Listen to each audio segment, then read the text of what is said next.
All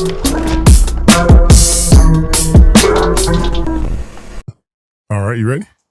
All right, here we go. Yo, yo, yo, what up, though? I have Brittany, a.k.a. Exclusive B. Welcome to Mogul State of Mind. How you doing?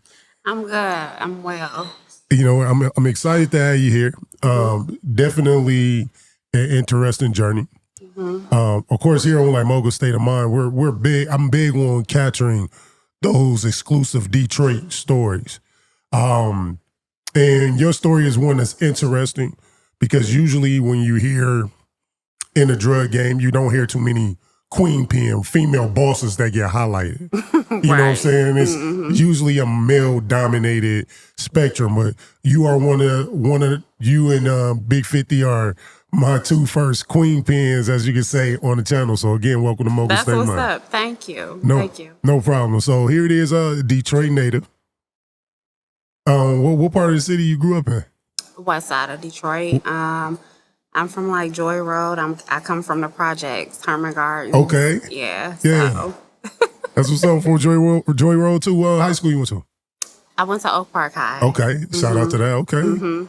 All right. So coming up on Joy Road for you, Herman Gardens, because that got tore down, right? So it's no longer there. No, they rebuilt the new condos. Yeah, they ended now. up rebuilding them. So Okay. Did they rename them the same thing? I think they like Gardens something. Okay. Yeah, something like that. Gardens something.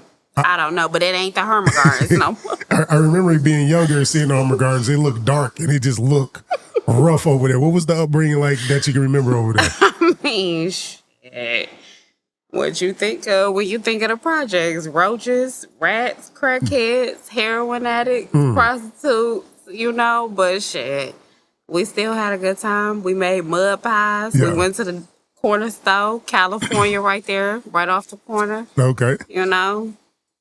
Bought what we needed with the food stamps, the purple, the green. Yep. I remember them days, yeah, for sure. Now, your family dynamic, like who did you grow up with as far as your parents? Okay, so I actually grew up with my mom and my dad. Okay. My dad, he's always, been that man, so, and then my mom, she worked and went to school at the time or whatever, but besides them, I have other siblings as well. It's actually 7 girls and 2 boys. Okay. So,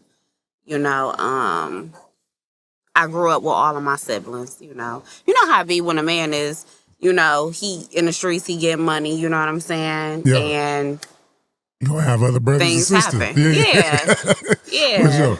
Now, just answer this question for me. Like, being that your dad in the streets, he get money, how is he in the streets but y'all in the projects? Okay, so what it was that was somewhat of a stumping ground for him, you know what I'm saying? And we didn't stay in the projects the whole time though. It had just came to a point to where we elevated. Okay. When we elevated, we moved across 8 Mile, and things was better for us. But for the most part, my younger childhood days, I was in the projects. Got you. Now, coming up, and essentially 2-parent household, when did you realize your dad was in the streets? Like, how early on? I was in like the 2nd grade. Okay. I was in the 2nd grade. I can remember when they came looking for my dad. Who is they?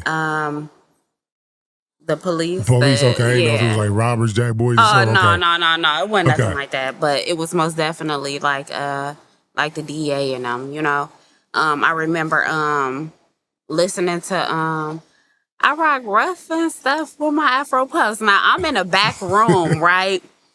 And I go to look for my dad or whatever, and I didn't see him at the time or whatever. But I remember seeing like these men like standing in the backyard area. And I'm like, me as a kid, I'm like, what's these people? They like lifting up the covers on his cars and stuff like that or whatever. So I go and I knock on my parents' bedroom door, you know, and I just let them know. I'm like, hey, it's somebody in the backyard and they pulling up the cover over your car, you know. I'm a kid though. Yeah. And that's who it ended up being. They was looking for him, you know what I'm saying? But my dad, he was able to skate through that part. They didn't really know how to identify him, you know, so he was able to skate that day. And then the last time was I was still in the 2nd grade, and my teacher came and got me and was like, you know, you got a visitor, it's your dad or whatever. And I looked up and he was peeking in the window. He brought me lunch. He just came to kiss me and tell me he loved me and everything or whatever. But I knew, like, yeah. What exactly was your dad moving? I'm not sure at that time, you know. Gotcha. I'm not sure. I just know he was doing things. Now, you know. He ended up going to prison, right? Mm-hmm. How old were you when he ended up going to prison? I was 8. 8, okay. I was 8. I was most definitely in the 2nd grade. I remember it like it was So yesterday. that 2nd grade year was... It was sad. Eventful, yeah. I'm sorry to hear that. Yeah, it was sad. My dad, he served 17 years though, so Man. he home. He doing real good, you know. Now, Came out running. But he got snitched on him. Did anybody flip on him? Somewhat. It was a lady. I'll never forget her. I'll never forget her name, but yeah, she did. Okay.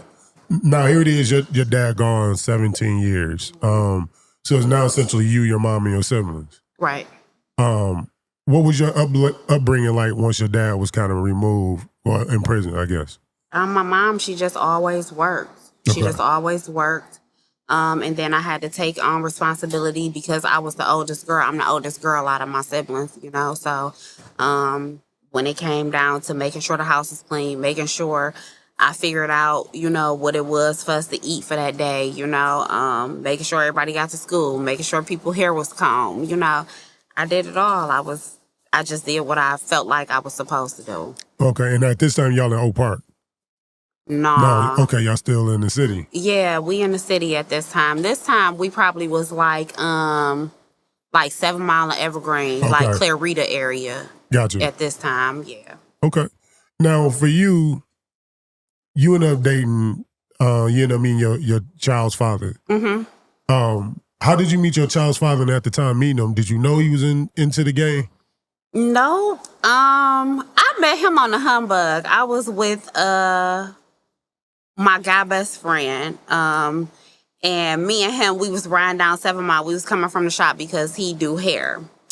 And here he was like, I remember like yesterday, he was like, girl, like, look at that nigga over there in that BMW watching him. He like, bitch, I'm about to pull in the gas station. You go get a juice. So I'm like, okay, or whatever. I guess out. I go in the gas station. I get the juice or whatever. He like, hey, girl, you know I'm about to get your number, right? I'm like, I guess, you know.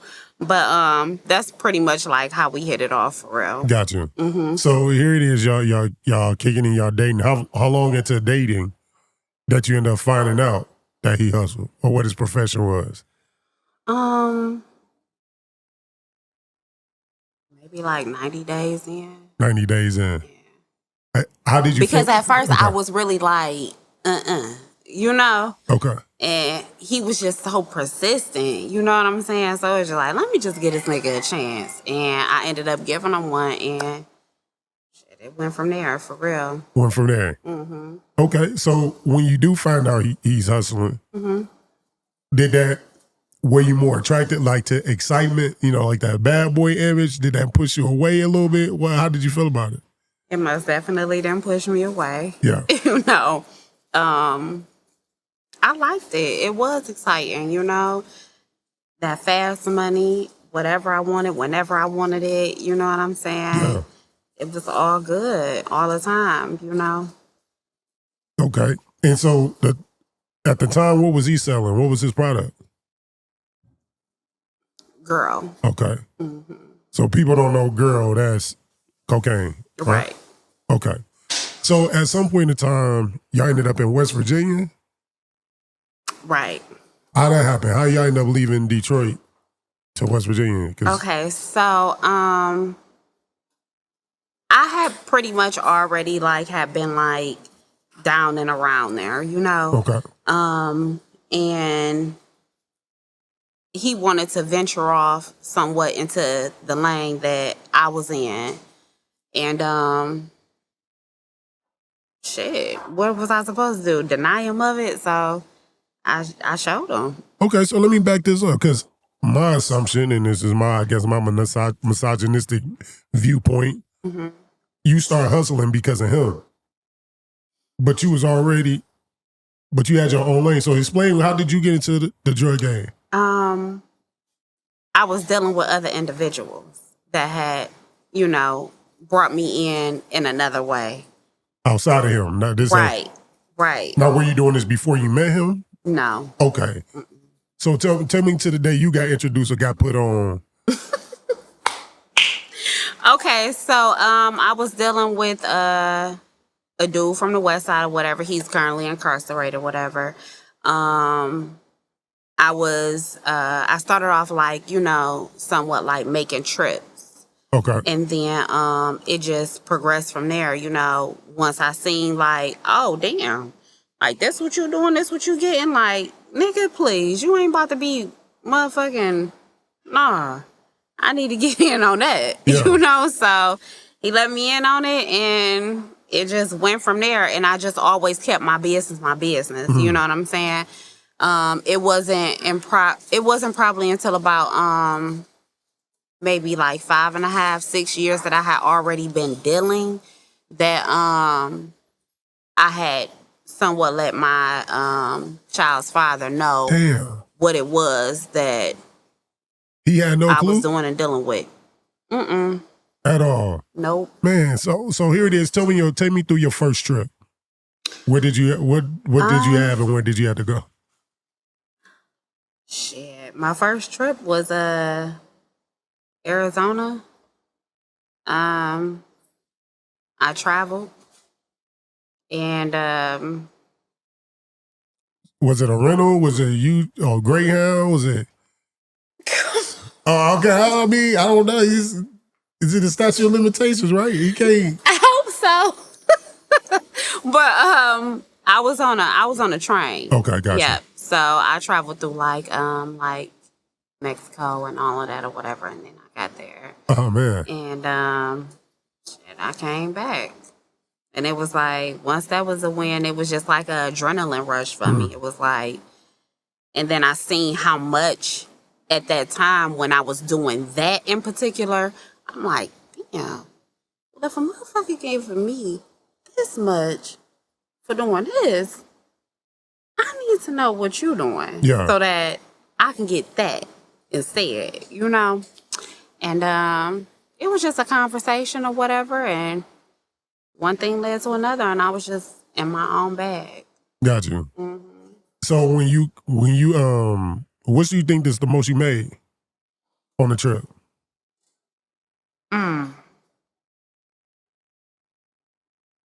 Just on a trip? Just on an average trip, how much can you make? I mean, me in particular, I was probably making 30 in 4, 5 days. Damn. Yeah. Damn. Okay. And so here it is. You go get put on. You say I'm gonna elevate. I'm gonna become my own boss. I'm gonna make my own move.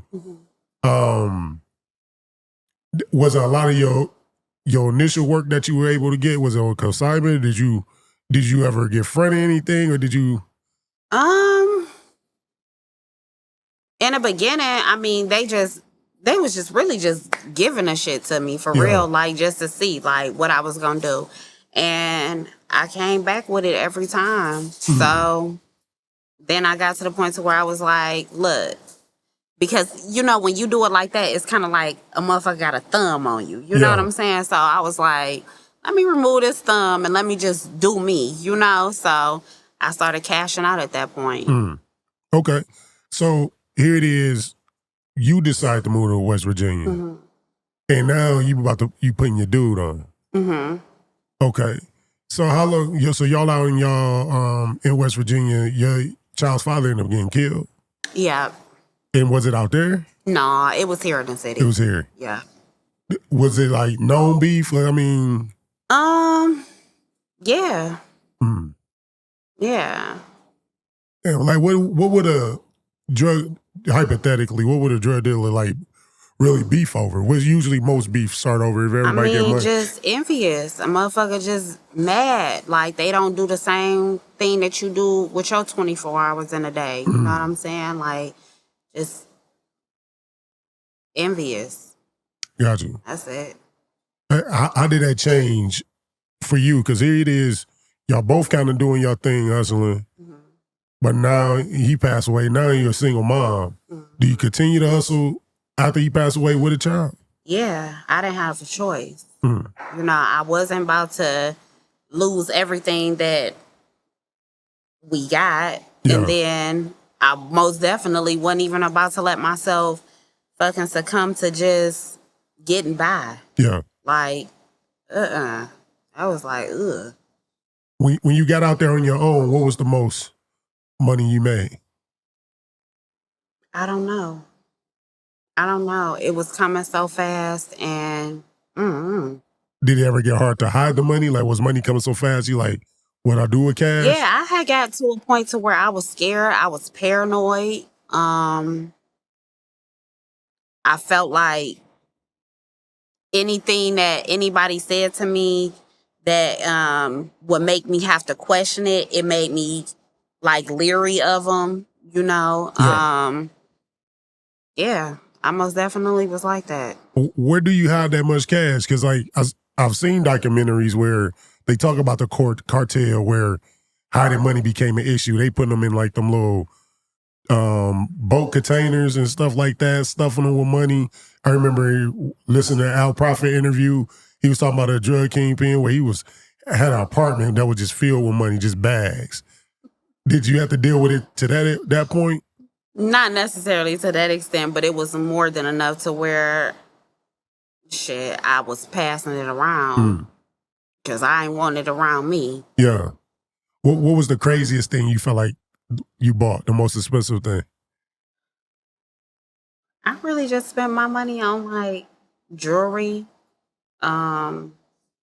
bags, shit like that. I mean, I was young at that time too. I was only like, I started when I was probably like 21, and then up until I was like 27. And so at this time you're moving heroin. That was your drug of choice. Why boy instead of girl?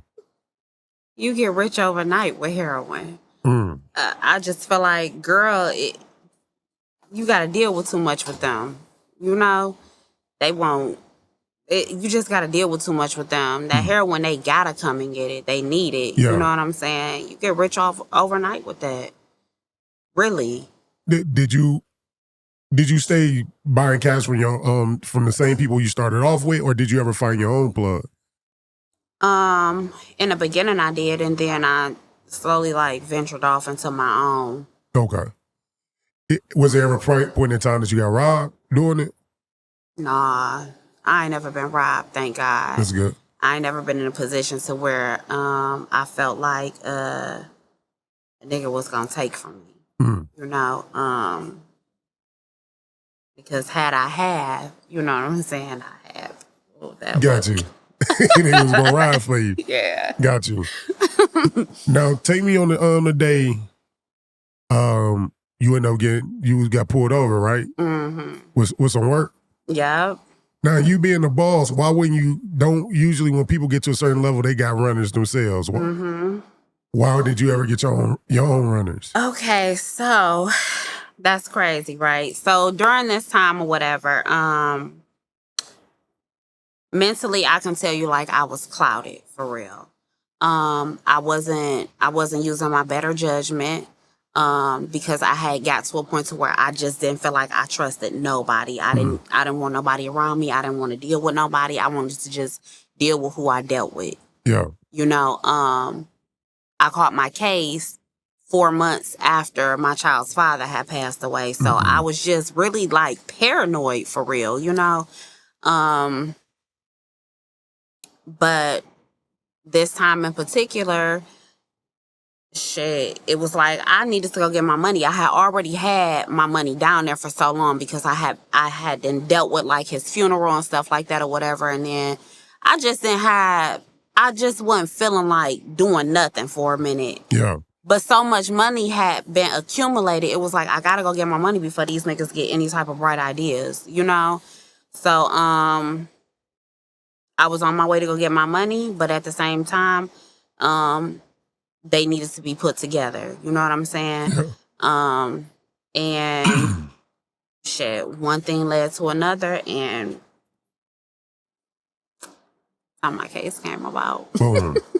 So you riding, trying to take me through that day while you riding in the car, you end up getting pulled over. That morning I felt eerie, you know. My intuition just kept telling me like, no, like, wait, like, not yet, you know. But I was just on edge about how much of my money was down there. I'm like, I need to go get my money, you know. I still went. On the way there, my intuition told me to take a different route. I didn't listen to it. I still went the other route, which was a shorter route and a hotter route. You know what I'm saying? Something that I just would not normally do, you know? And shit, that's coming down it. I started seeing like police cars left and right, but they were like sitting on the sides of the highway, and I'm like, what the fuck? Like, what is this? You know? I got so far down on the route that one of the cars, he like kind of like skirted out before I can even pass him, you know? And I'm like, bitch, what shit is you on? You know what I'm saying? So I'm riding everything. My homegirl, she with me or whatever, and he ends up pulling out when we pass him though or whatever. And I tell her, I'm like, listen, I'm like, you gonna get over to your right. When you get over to your right, if he get over, he gonna flick us. Just be ready. Cause it's gonna be showtime. Yeah. You know what I'm saying? And she ended up getting over to the right or whatever. He get over to the right, he follow us for about a mile, maybe a mile and a half down, flick us. I already knew it was coming, you know what I'm saying? But it was just like, bitch. You know, like, ooh. And in the car, you got how much in there? Would you? At that time I had almost 200 grams. Okay.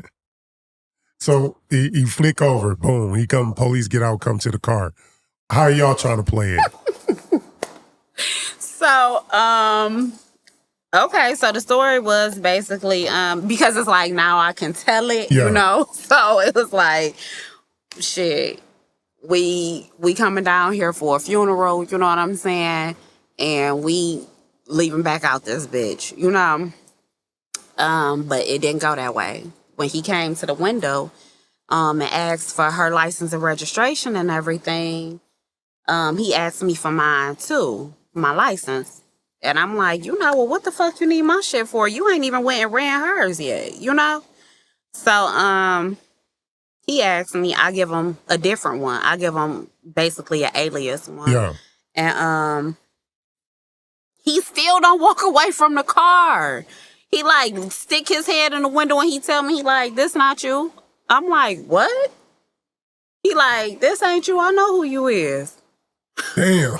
Swear to God. Swear to God. I said, what you mean you know who I am? He like, you ain't such and such. You Brittany. Damn. Swear to God. Swear to God. Swear to God. I said, well, if you feel that way and you feel like you know who I am, then go ahead and do what you gotta do. So were they investigating you like for a minute? Like, I mean, I'm not really sure. I feel like, the way that it went down and what was said to me, it was already like you had been expecting me, you know? Mm. So what you implying is somebody gave a, got you. Hmm. Shit, man. Damn. Okay, so here it is. You go to court. You end up getting sentenced how long in prison? Initially, they tried to give me 17 years. Mm. And then they dropped it down to 10. So when they dropped it down to 10 or whatever, I'm like, they made it to where I could not do nothing but take that 10 because they made it to where, bitch, we gonna take you to trial and we gonna box you in and max you the fuck out. You Damn. know? So I was like, all right. I had to get in the mindset of, okay, so what game am I about to play with y'all now? So shit, they told me, I signed out. I basically plead to the 10 or whatever. They let me out in 5. I'm like, all right, cool or whatever. The judge, he got to talking about, I could leave and come back for sentencing. I hear that. I'm like, okay. All right. Because I knew I wasn't coming back. Yeah. I knew from that point on. I said, you give me this leeway right here, that you gonna have to catch me. And that's what it took. It took that. It took 3 years for them to catch me. They caught up with me after like 3 years. On the run for 3 years. Mm-hmm. So where were you bouncing around at? Was you here or was you? I mean, I was here. I was in Texas. I was in AZ. I was a little bit everywhere, but for the most part, like before I got caught up, I had then came back home for real. So 3 years on the run. Is it 3 years of paranoia? 3 years of like, just get me when you get me, but I'm living? What is the mindset while you're on the run for 3? It was a mixture. It was a mixture because I would say I got like confident in it. Like, Yeah. I'm right here. Like, where's Waldo? Like, I'm right here for real. You know what I'm saying? And y'all still ain't. Well, let me live my fucking life then. Yeah. That's pretty much how I was for real. How you think they caught up with you? How they catch up with people, period. You end up being somewhere you ain't supposed to, and these motherfuckers gotta come in and ask questions and ask for certain types of information, and shit. At that time, that was one of the things that had happened. I was with somebody and they was on their own thing and they ran a 51 on them, and shit, since I was there, they ran a 51 on me too. I was able to actually leave, you know what I'm saying? But the officer that was on them was like, run that bitch too. You know what I'm saying? Shit. Just in case. And I was like, oh my God. Here we go. So it was just what it was from there. They got me. When you got to prison, what was that like? Was it harder than what you expected? Was it easier than what you expected? It was easier than what I expected. The only thing that was hard to me was just the fact that, I was away from my child and I knew like I'm not there, his dad's not there, but I was thankful to be able to just have the support system that I had, my parents, my siblings, close friends, I had a really good support system, not just for me, but for him as well. His dad's side of the family, they were all there in support of me and him, so for me, that was just really just the hard part for real. Like just being away from him and just knowing like, damn, ain't neither one of us there for you right now, Yeah, that's rough. So you there, that's when you meet Italian Princess. Mm-hmm. Was she calling herself that in prison? Nah. Yeah, okay. What ended up you connecting with her? What made y'all so close? So I ended up being on a phone call, and somebody from the streets had basically said, like, she was coming in. She should already be there, but I didn't know yet. So I had kind of like waited until she popped out into like general population. She ended up popping out to where I was at. And shit, when she came in, I just asked her, I'm like, "You Italian princess?" And she like, "Yeah, real sweet, real real to herself, humble, But she was just like, "Yeah, and I was just like, well, I talked to such and such, and they let me know that you was coming. I got some things for you, just to basically Yeah. start you off until you able to get what you need in here, So, and I mean, for real, I really gained a friend, a sister, she good people. Did you go to the hole while you was in prison? Hmm. What would you go to the hole for? Well, I had a fight when I was in the county, I don't know if it was because I was light skinned. Yeah. You know what I'm saying? They felt like they wanted to try me. They felt like I was going to be a hoe. I don't really know, but my first fight was in the county. And then when I got to prison, I went to the hole twice in prison. Mm.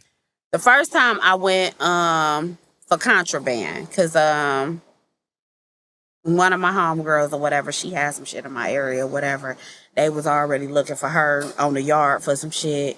And they seen me talking to the bitch last before they really caught her off the yard and came in my area, searched my area too. Damn. So I had some of her stuff, some of the stuff I had receipts for, but then some of the shit I didn't because she had already been there for years anyway, Yeah. But that was my first time. My second time was what was my second time? Oh, I had to fight. Just in there getting into it. Do you Not start just on some, in there getting do into you ever it. start them? Are you starting some of the fights? Nah. They just, I was really to myself for real. yeah. I was really to myself, like, everybody that was locked up with me, they basically tell you, like, shit, I was on my bunk for real. To myself, watching my TV, eating my little zoozos and wham whams. What is it like mentally being in the hole?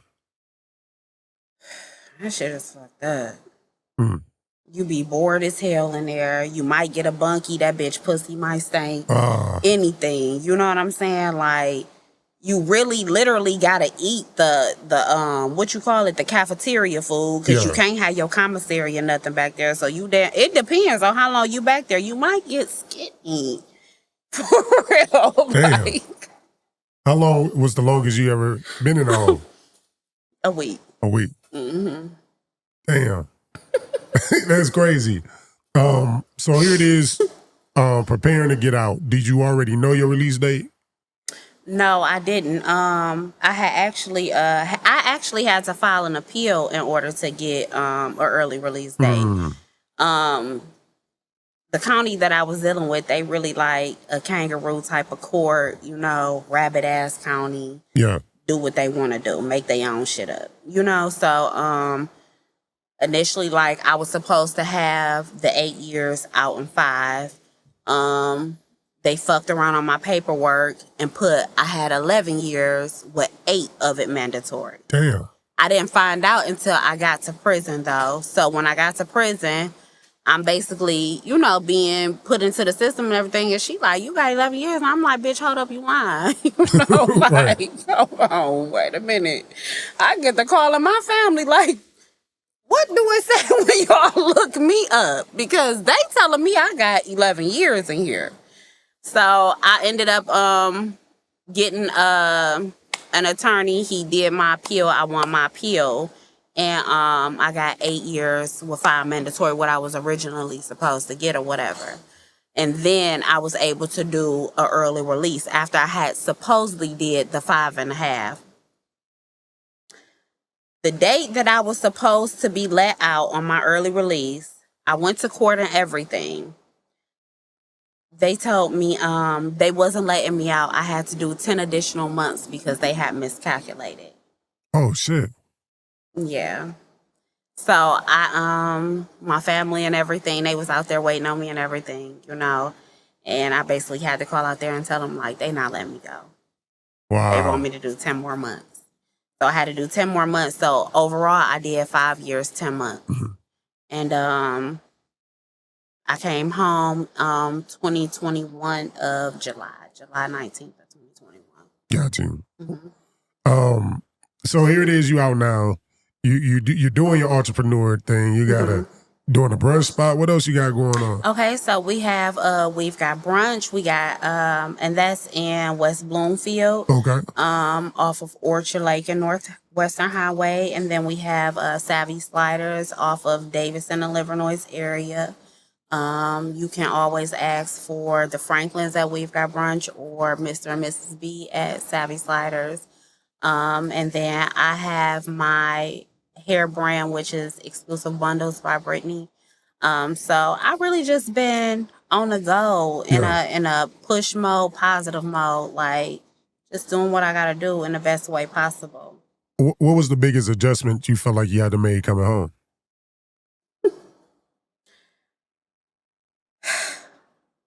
Maybe having to readjust to people not being the same. Like, it's not really thorough niggas out here or thorough bitches out here like how it used to be, for real. Like, I mean, they telling, they taking, it's just like no shame. They don't have no shame in nothing that they do.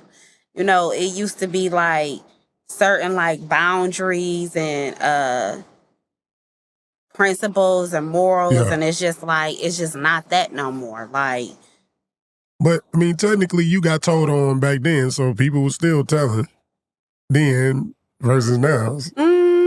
Yeah, but it's worse right now. It's worse now. It's worse right now. Like, it would be few and far in between where you would get told on back then. You know what I'm saying? Like, you really had to be a scary motherfucker or a motherfucker that was really like on some just throw you under the bus type shit back then. You know what I'm saying?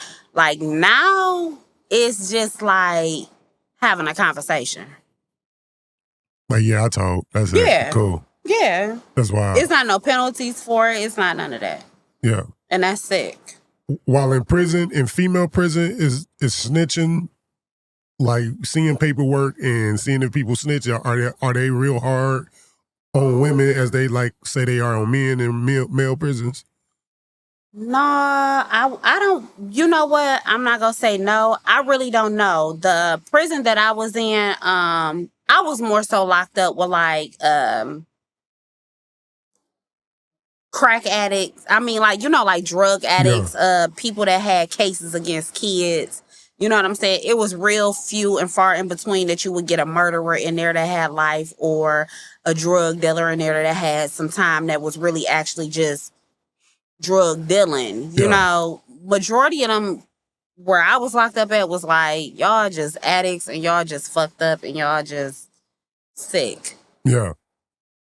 So they ain't really give a fuck. Like, they ain't care like if, they was with a child molester or a motherfucker who told, or they didn't care about that. It was just all about commissary for them. That's it.